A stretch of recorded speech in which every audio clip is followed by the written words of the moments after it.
Bonjour à tous et merci de nous rejoindre pour ce nouvel épisode du podcast Habitat Presto.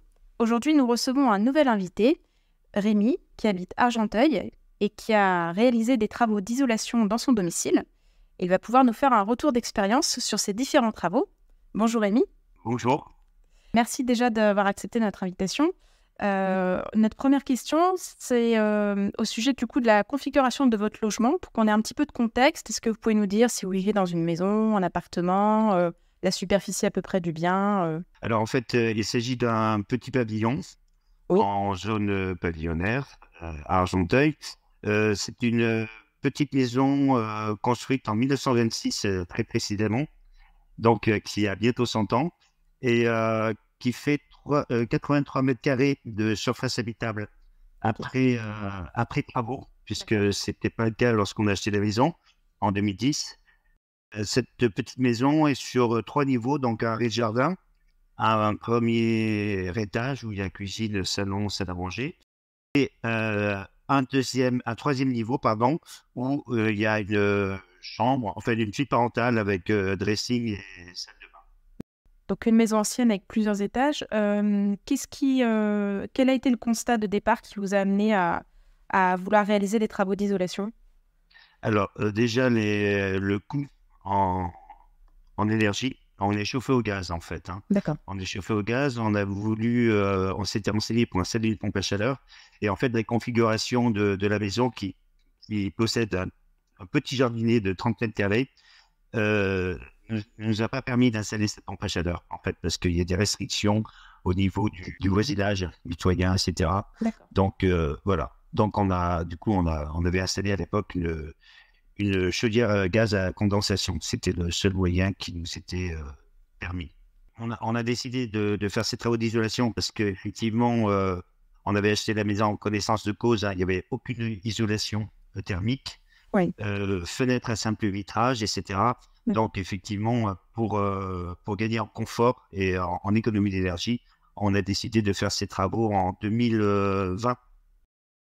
Du coup, les travaux ont consisté en quoi exactement ? Vous avez fait isoler les combles, les murs Alors, on a isolé en fait le troisième niveau qui est en fait sous comble en fait, c'est sous toiture. D'accord. Donc, du coup, cet espace ce plateau qui fait 35 mètres carrés environ était séparé par un couloir.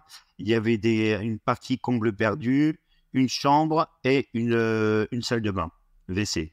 Donc, du coup, on a décidé de faire les travaux nous-mêmes. On s'est pensé capable de réaliser ça. On s'est dit, c'est pas grave, on va le faire tranquille.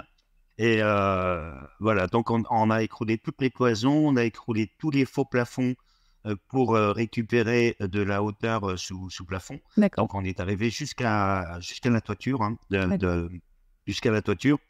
Et donc on a fait déjà tous ces travaux de démolition qui ont pris pas mal de temps. On s'était renseigné au préalable. On a des amis qui sont dans le BTP, donc qui nous avaient renseigné sur les matériaux les mieux adaptés, les plus performants, etc. Donc on a passé commande et donc c'était juste en période pré-Covid en fait.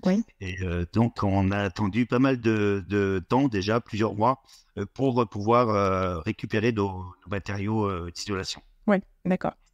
C'était un premier point, donc déjà une perte de temps. Et puis après, effectivement, on avait donc nos amis pros nous avaient renseigné sur comment bien faire cette isolation. Il faut bien respecter un espace vide entre le mur et l'isolant pour pas qu'il y ait de condensation. Donc tout ça a bien été respecté, mais en fait, effectivement, c'était des travaux énormes, quoi. Parce qu'en fait, on isolait toute la toiture et tous les murs de ce plateau du troisième niveau. D'accord, avec effectivement 35 mètres carrés, donc c'est des travaux quand même d'ampleur. Donc vous aviez un petit peu surestimé le projet, c'est ça ? Oui, complètement, oui. Parce que, bon, déjà, après démolition des faux plafonds, on avait récupéré une hauteur maximale sous plafond de 3,50 m déjà. Oui. Et les parties les plus basses étant à peu près à 1 mètre de hauteur. Et donc, du coup, il a fallu qu'on achète du matériel, lève-plaques, etc. Parce qu'on avait des plaques de 1,20 m sur 2,50 m Ouais. à installer, Ouais. qui étaient assez lourdes. Et donc, voilà. Donc, compliqué de s'approvisionner en matériaux, compliqué physiquement aussi de réaliser les travaux. Oui, complètement, oui, oui, tout à fait. Bon, on y est arrivé, mais effectivement, on a dû mettre presque, ouais, un peu plus d'1 an pour terminer les travaux. D'accord.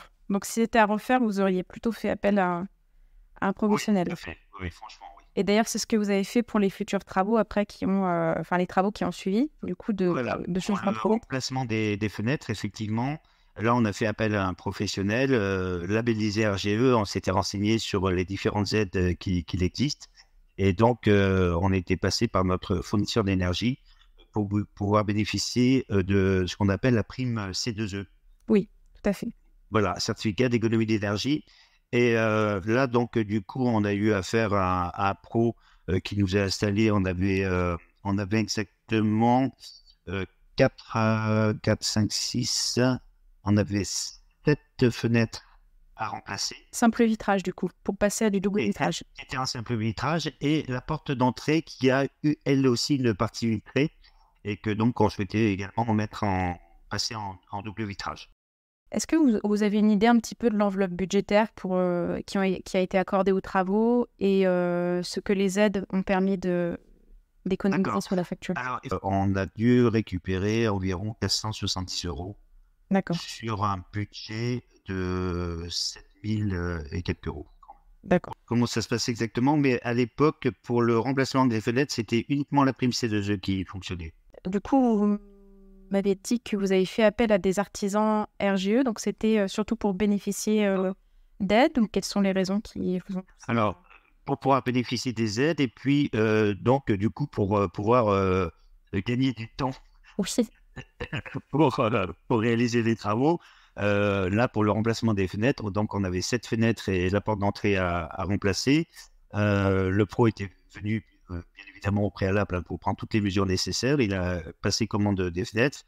Ils sont venus un matin à 8 h du matin et à vraiment début d'après-midi, les travaux, la pose des fenêtres était terminée. donc une demi-journée pour changer tout ça. Un peu plus d'une demi-journée pour remplacer. Ils étaient 3, hein, Oui. mais un peu plus d'une demi-journée pour remplacer les 7 fenêtres et la porte d'entrée. D'accord, donc effectivement, vous avez vu la différence par rapport au fait de faire ces travaux soi-même et de les confier à un professionnel. Par rapport aux travaux d'isolation qu'on a fait nous-mêmes. Oui. Très bien. Est-ce que donc, à l'issue de tous ces travaux, des travaux d'isolation, de changement de fenêtre, quel gain avez-vous pu constater, que ce soit sur vos factures d'énergie, sur votre confort est-ce qu'il y a vraiment eu un avant-après assez flagrant? Alors complètement, oui. Oui, oui. Au niveau confort, la maison avait tendance d'être hyper chaude l'été, surtout le troisième plateau, là, enfin le troisième niveau où on a fait nos travaux d'isolation. L'été, la chambre était hyper chaude. Ouais, ouais, Et c'était là. l'hiver, on avait tendance à avoir un peu froid.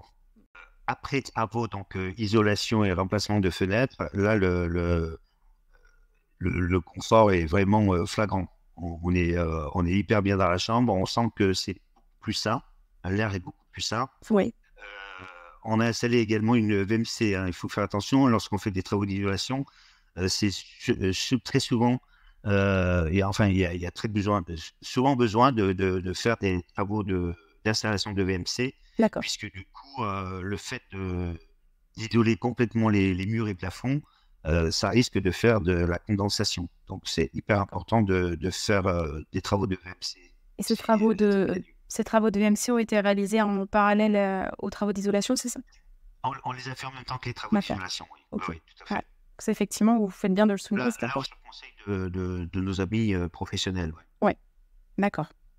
Donc vraiment un gros gain sur le confort. Alors, un gros gain au niveau du confort et puis un gain sur les factures de gaz, du coup, puisqu'on est chauffé au gaz.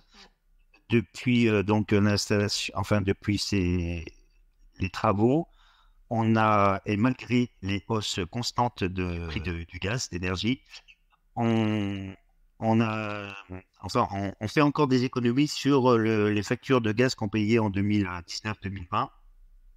D'accord. On n'a pas atteint encore, je fais le calcul sur un an. Donc 2019-2020, on avait tel montant. Et depuis les travaux, on n'a jamais atteint par an le montant qu'on payait en gaz en 2020. D'accord. Malgré Donc, toutes les augmentations de gaz voilà. qui ont été successives d'année en année. D'accord. Donc, vous faites toujours, effectivement, vous ne payez plus les factures astronomiques que vous payiez à l'époque. Malgré les hausses, vous faites encore des Malgré les hausses de économies. gaz, on fait encore des économies par rapport aux factures qu'on payait annuellement en gaz avant travaux. Ok. Donc, les travaux ont clairement atteint leur but. Ah oui, vraiment, oui. Du coup, vous nous aviez dit un petit peu que, effectivement, les inconvénients, les difficultés rencontrées lorsque vous aviez réalisé vos travaux vous-même. Est-ce que par rapport aux travaux de changement de fenêtre qui ont été réalisés par des pros, est-ce que vous auriez des conseils à donner à nos auditeurs ou un retour d'expérience un petit peu sur une limite ou une façon de s'organiser avec le pro pour que les travaux se passent bien? Oui, alors en fait, nous, on s'était renseigné déjà auprès de grandes enseignes du BTP, hein, Oui. pour voir exactement si déjà ils avaient des pros à nous proposer, etc. Et en parallèle, on a fait appel à notre fournisseur d'énergie, hein, puisqu'on s'était renseigné qu'on pouvait obtenir une aide de notre fournisseur d'énergie. Donc, on a fait appel à eux. Et ça a été hyper simple, hein, et efficace. Tout se fait par Internet, hein. Il y a un site spécifique pour obtenir les primes C2E. Il faut absolument s'inscrire avant de signer un devis. D'accord. Voilà. Oui. Donc, j'en reviens sur l'inscription sur le site là, C2E. Oui. Là, franchement, on a trouvé que c'était hyper simple. Donc, tout se fait sur Internet. On n'a qu'à rentrer des informations qui sont demandées, donc le nombre de fenêtres, etc.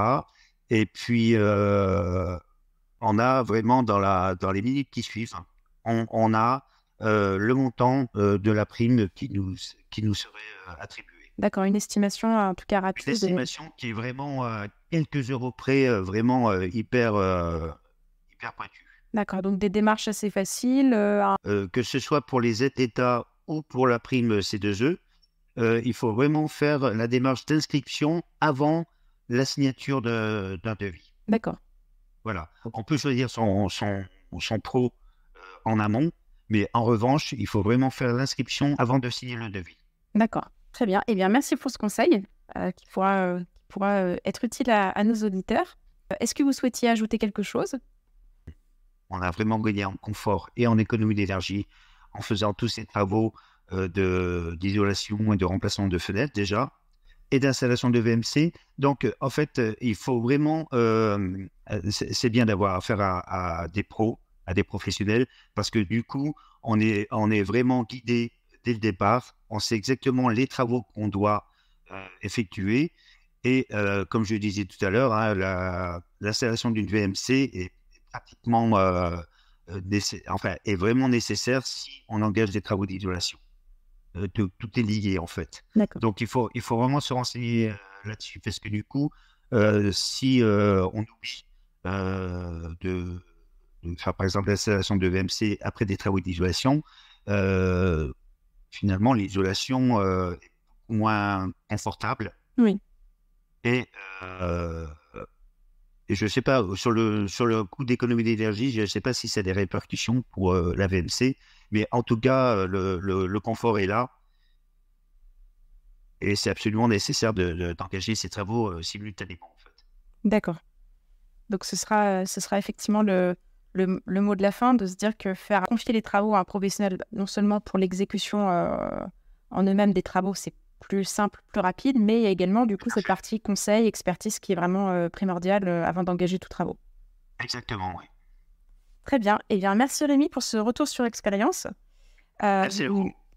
Donc, on se retrouve très bientôt pour un nouvel épisode du podcast Habitat Presto. En attendant, si comme Rémi, vous avez envie de faire des travaux de rénovation énergétique chez vous, que ce soit des travaux d'isolation, de remplacement du chauffage, de changement de fenêtre pour gagner en confort et sur vos factures d'énergie, n'hésitez pas à faire appel à notre site habitapresto.com où vous pourrez laisser une demande de devis et être recontacté par des professionnels près de chez vous. Merci à tous et à bientôt.